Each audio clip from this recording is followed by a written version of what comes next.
Hi there, Joel from Jonesy's, and in this video we're going to show you some of the final install details of our 1996 Cummins swap in this Suburban. Stay tuned for that video next.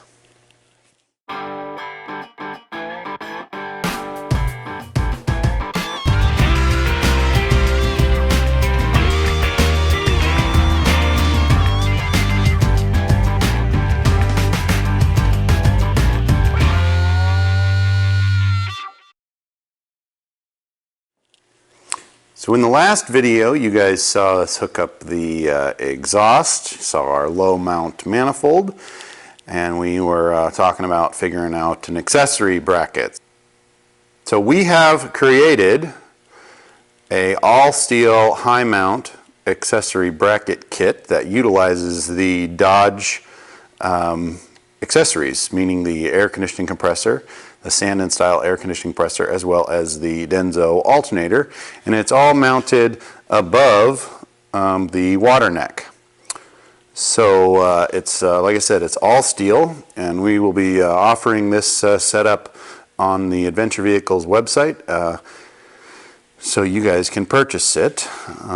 Details are already on the website, but it utilizes a lot of original Cummins pieces as well as some custom parts. So that solves a lot of problems and creates it so that you can even possibly use factory air conditioning line kits, which is nice. So that took care of a lot of the issues related to this install in terms of accessories. Now right now we're not running an intercooler, not really sure if we're going to run an intercooler.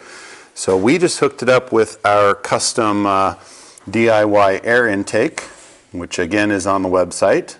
Heads it straight towards the passenger side, and then we just bent up a tube on our exhaust bender to hook it up for testing purposes. So we're working through all the install details, trying to make this as clean as possible. Same with the upper radiator hose. We again bent a hard pipe over, used some shrink wrap style clamps so that it's a complete unit, and hooked it all up. As for the fan, we went with the Gen 2 fan hub pulley assembly, as well as the fan clutch and complete fan, and the Gen 1 fan shroud. So we bent up this upper shroud mount to mount that stock Dodge fan shroud, which makes it a really nice, clean install for that. Utilized the GM 6.5 liter radiator, so none of the front has been modified. That's all original Suburban front grille radiator, which makes for a very nice, clean installation. So coming over here back to our air horn, we are going to hook up the grid heat. So we salvaged the grid heat wires as well as the grid heat solenoids. Got those mounted right over here on the driver's side, and we still have to finalize and terminate the wiring for those solenoids.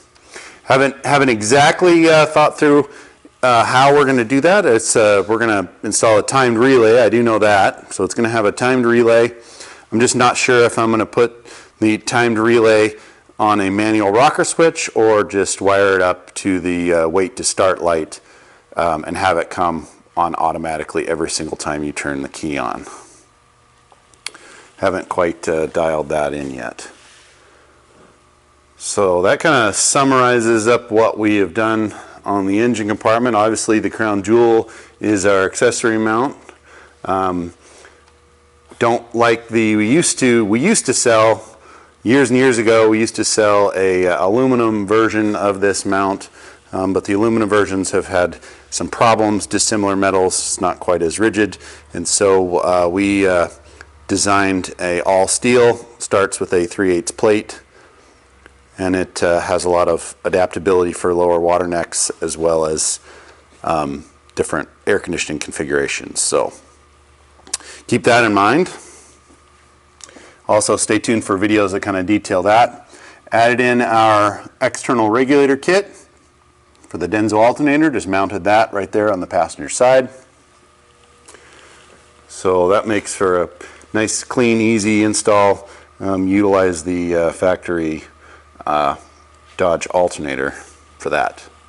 Now the tachometer, we haven't, two items that we haven't finalized hooking up yet is the tachometer, which you guys will see the details on that, as well as the speedometer. So right now we have the instrument cluster out, and we're modifying that, resetting the odometer, deleting the light for the check engine, as well as some of the other items. So we'll have to get the speedometer calibrated and get the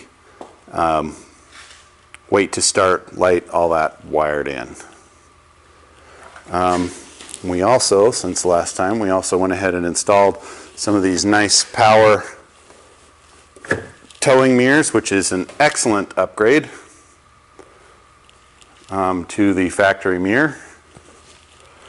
And they look really nice, and boy, they just work so much better. You can really see everything.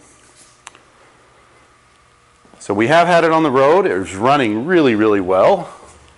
Just need to kind of fine-tune some of the details, which we will go over in our last video. So the next video you guys will see will be the finished product, everything hooked up, everything functioning, test driving, fuel economy results, and all of that information.